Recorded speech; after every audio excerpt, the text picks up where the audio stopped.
Graças a Deus, minha amiga, meu amigo ouvinte, que o Espírito do Deus vivo, o Deus Todo-Poderoso, o único verdadeiro Deus, identificado como o Deus de Abraão, o Deus de Isaac, o Deus de Israel, o Deus de Moisés, o Deus de Josué, o Deus de Davi, enfim, o Deus dos profetas, esse Espírito venha sobre você para renovar a sua vida, avivar o seu ser, curar as suas feridas, libertá-lo de suas dores, de suas fraquezas, debilidades, dúvidas, medos e preocupações. Agora venha ele sobre você e em nome do Senhor Jesus você seja uma nova criatura. Quem crê, diga amém e graças a Deus.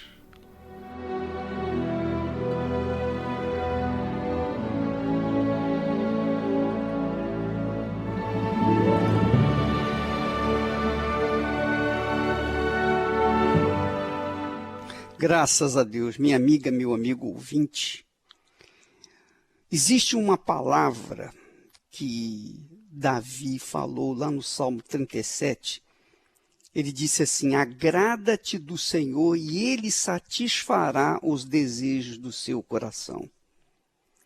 Você crê nisso e eu creio também, nós cremos nisso. Quando nós agradamos a Deus, Ele satisfaz os desejos do nosso coração. Agora, como é que eu posso agradar a Deus, ô bispo? Olha, eu não vivo no pecado, eu vivo uma vida regrada, disciplinada, é de casa para o trabalho, do trabalho para casa, de casa para a igreja e tal. Como é que eu posso agradar mais a Deus? Às vezes, você agrada a Deus praticando uma religião. Você pensa que agrada a Deus praticando uma religião. Mas o que realmente agrada a Deus é a obediência à palavra dele, é colocar a palavra dele em prática, que é a fé pura, né? Quando nós praticamos, obedecemos, seguimos, ouvimos, atentamos para a palavra de Deus e praticamos, isso é a fé em evidência, isso é a fé em ação. E isso é que faz trazer as bênçãos de Deus para nossas vidas. Por exemplo, domingo agora nós vamos ter a consagração dos dizimistas. Essa consagração nada mais é do que uma cobrança que nós vamos fazer a Deus por aquilo que Ele prometeu. Ele disse para o seu povo: trazei todos os dízimos à casa do tesouro para que haja mantimento na minha casa. Aí as pessoas dizem: mas isso é o Velho Testamento, isso é no tempo da lei. Não tem tempo da lei coisa nenhuma, você não entende a Bíblia para ficar falando besteira.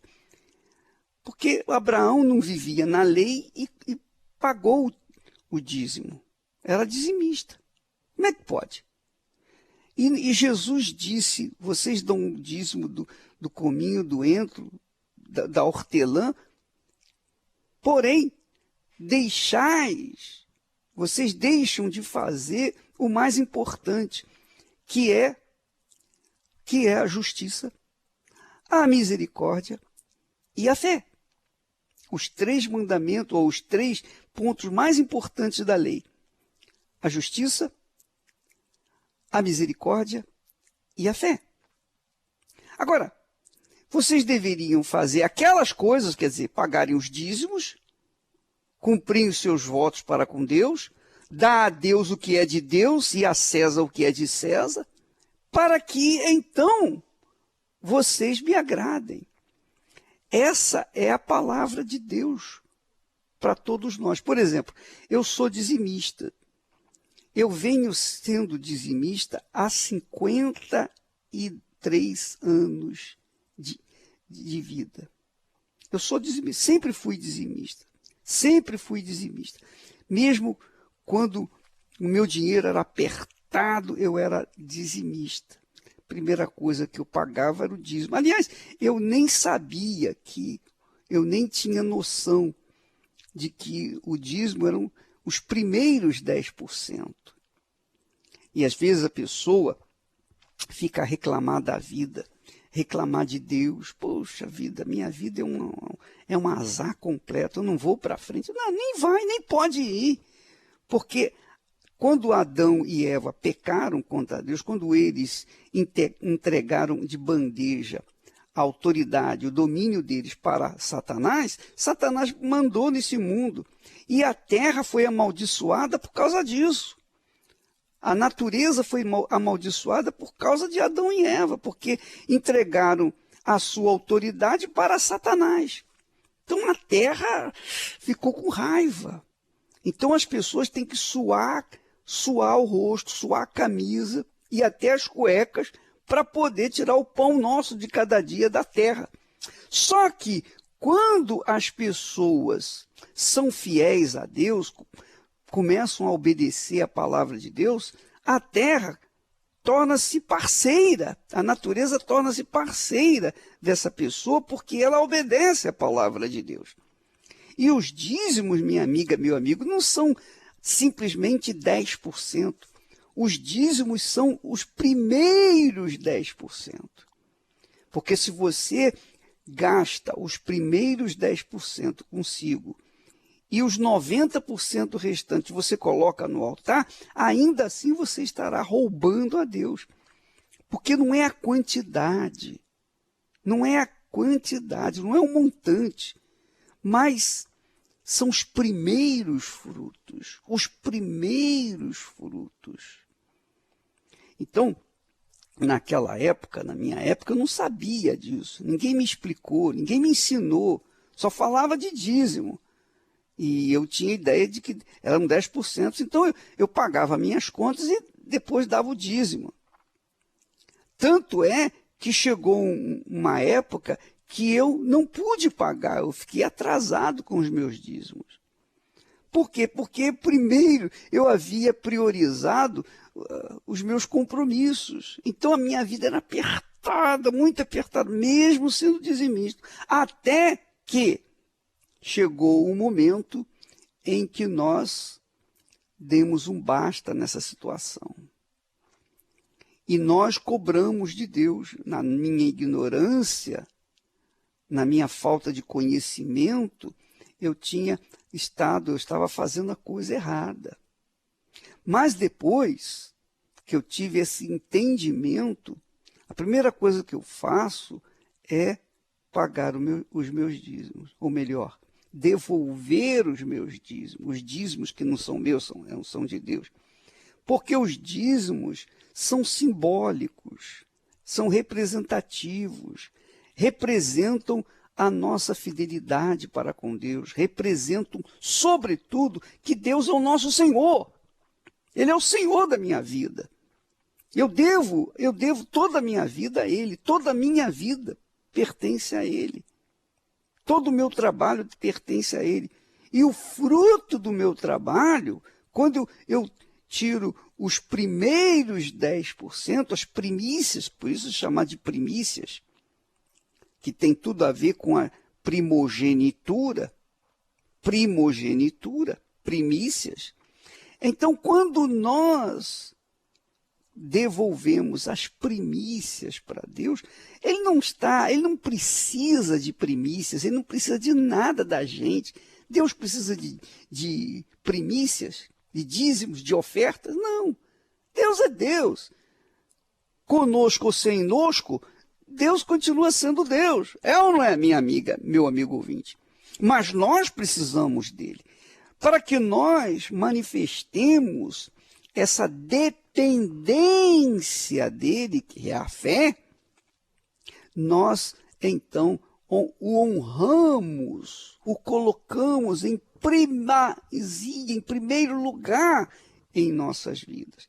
Então, a primeira coisa que você sabe que todo mundo que trabalha, todos os assalariados, almejam que chegue o dia do recebimento do seu salário. Quer dizer, uma coisa esperada, uma coisa desejada, uma coisa que a pessoa fica esperando, contando as horas para chegar o momento de receber o seu salário.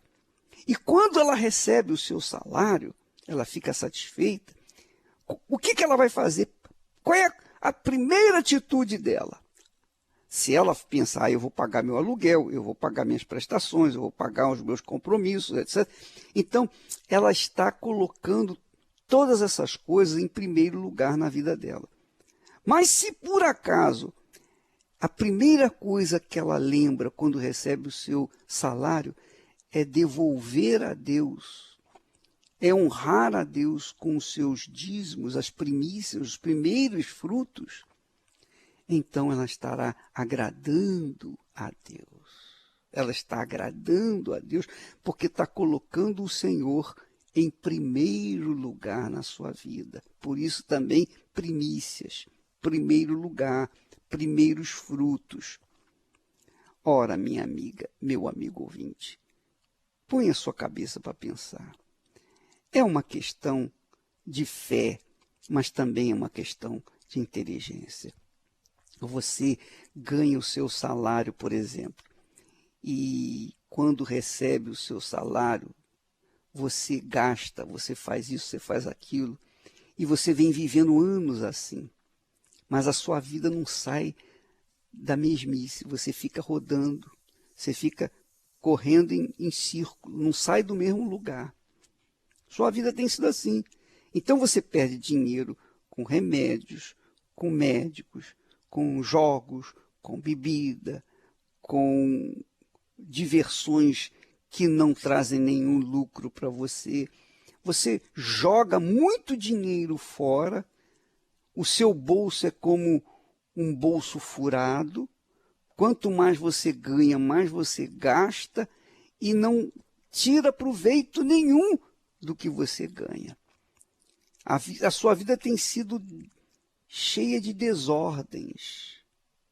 A sua vida tem sido desordenada. Essa é a palavra. Você não se equilibra nas suas contas. E não consegue se equilibrar, ainda que você ganhe bem, porque você tem sido ladrão. É isso mesmo. Você honra os seus compromissos com os outros, mas com Deus você continua sendo ladrão ou ladra. E aí a sua vida fica amarrada mesmo. Às vezes você tem muito dinheiro, mas tem um casamento infeliz. A sua vida sentimental é infeliz. Sua saúde é comprometida. A sua vida, no geral, é uma coisa. É uma coisa. Você sabe disso. Por quê?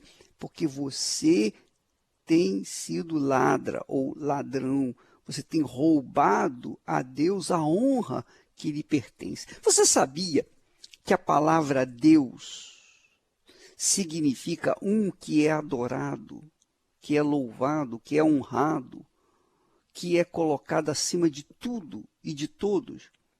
Então, se você honra primeiro os seus compromissos, você coloca os seus compromissos acima de Deus. Então ele não pertence a você, ele não tem nada com você. Você não tem nada com ele. Mas quando você é honesto, é fiel, correto para com ele, quando você o agrada em primeiro lugar, você agrada a Deus mais do que este mundo, então você pode ter certeza que ele vai honrá-lo. Você pode ter certeza, ainda que o mundo inteiro se volte contra você, ele vai honrá-lo. Você verifica, por exemplo, como testemunho, eu falo isso como testemunho. Deus tem abençoado o trabalho das minhas mãos. O trabalho das minhas mãos prosperam. Por quê? Porque eu tenho sido fiel para com ele, eu tenho honrado, obedecido a sua palavra. Então, em troca, ele abençoa a minha vida. Então, por isso você vê muitas pessoas me odiando, me invejando, me difamando, e dizendo que eu sou isso, que eu sou aquilo e tal.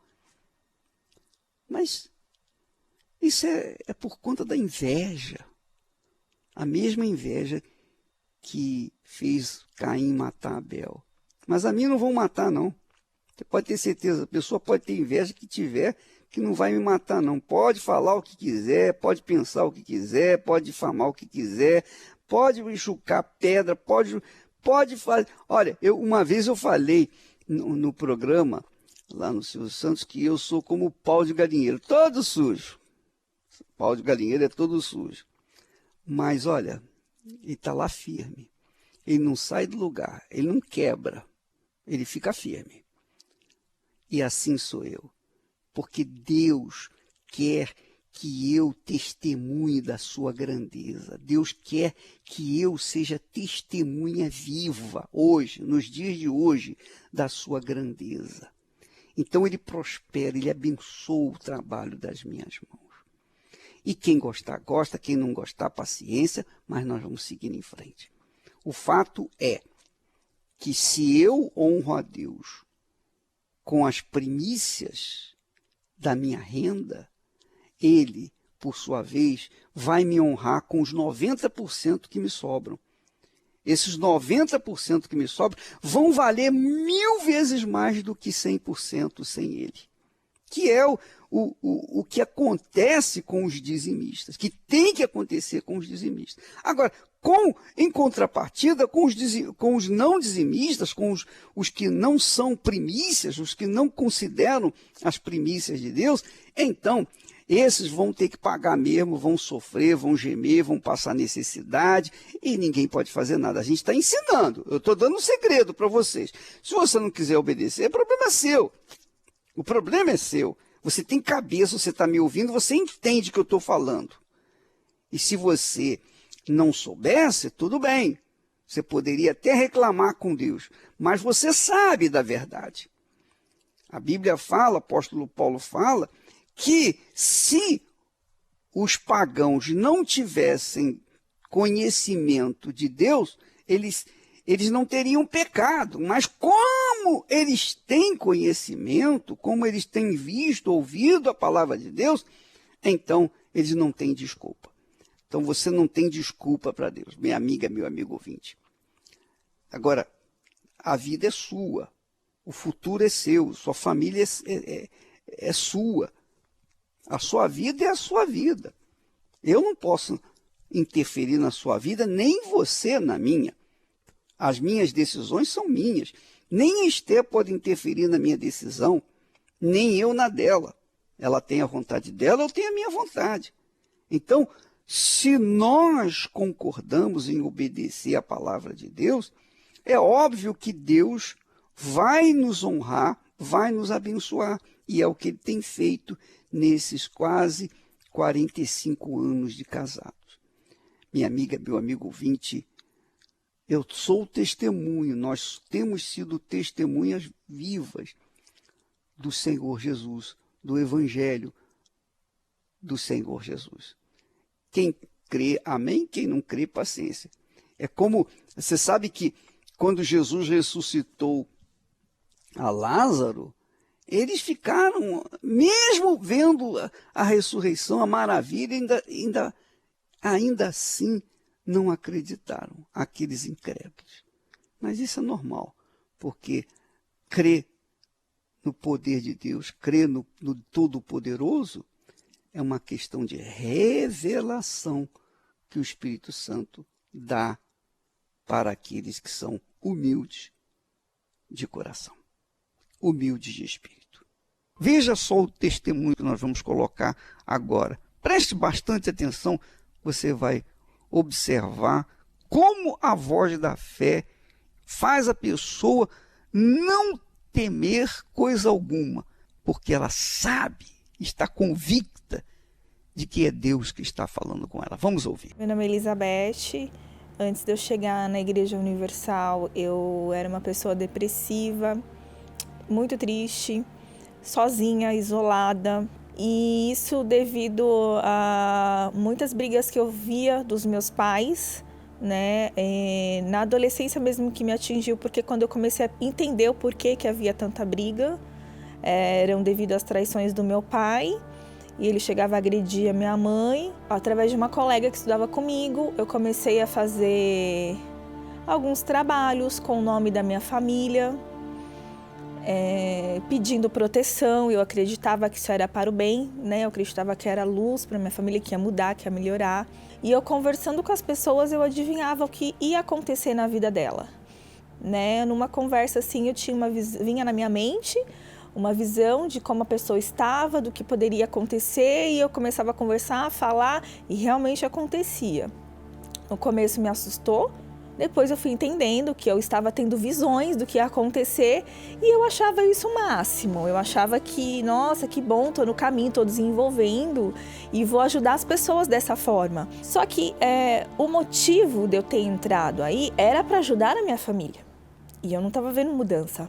Aí piorou, aí vieram muito mais perguntas, muito mais dúvidas, e eu larguei tudo. Falei, não quero saber disso mais. Isso é uma enganação.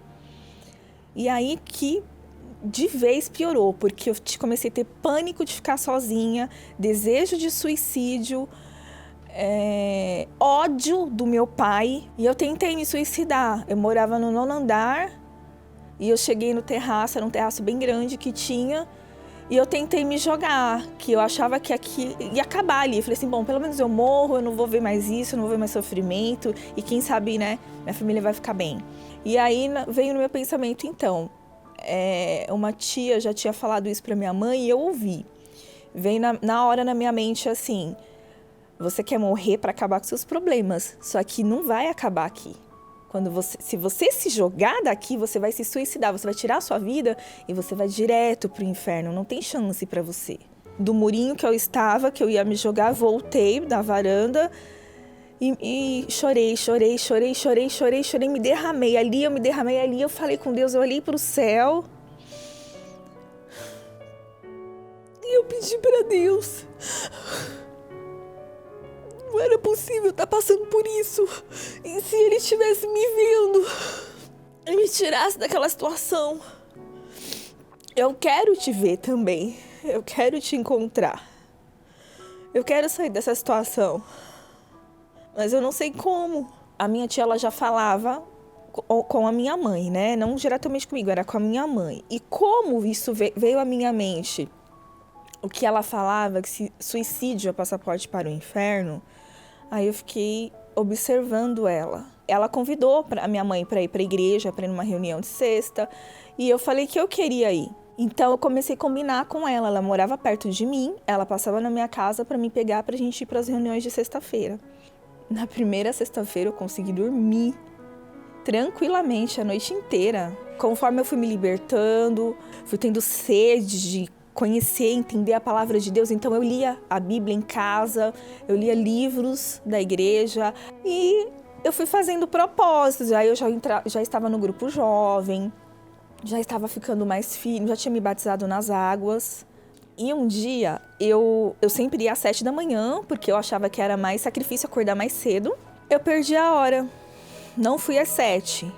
E foi nessa reunião, foi na reunião das 10 que eu tive encontro com Deus.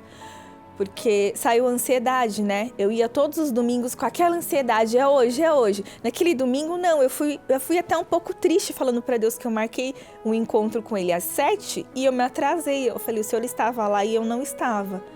E é indescritível. E dali pra cá, a minha vida é outra, né? Ela muda totalmente, se transformou totalmente. A minha vida hoje, depois de ter recebido o Espírito Santo, hoje eu não necessito ter muitos amigos, porque eu não estou sozinha, Deus está sempre comigo. Eu não me sinto sozinha, eu não tenho desespero, eu não tenho medo de estar sozinha. Eu amo a minha família, o ódio que eu tinha pelo meu pai, não tenho mais rancor.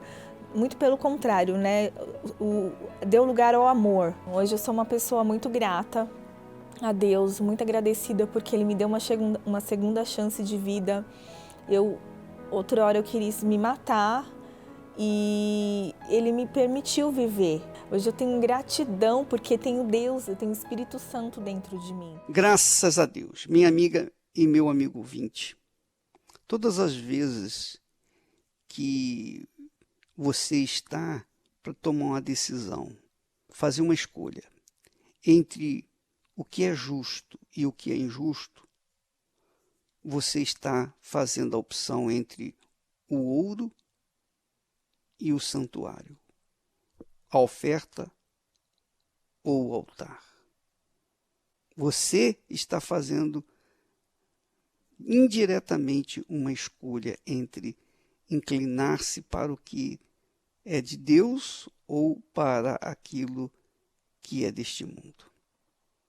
E se você, todas as vezes que faz a sua escolha, opta pelo que é justo, pelo que é certo, pelo que é ético, moral, espiritual, então você está optando pelo santuário, pelo altar. E, obviamente, do altar você vai receber os benefícios.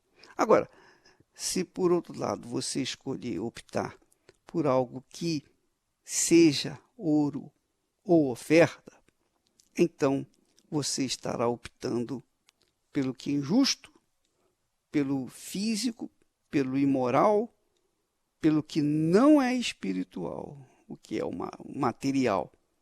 E então você vai colher os frutos da sua má escolha.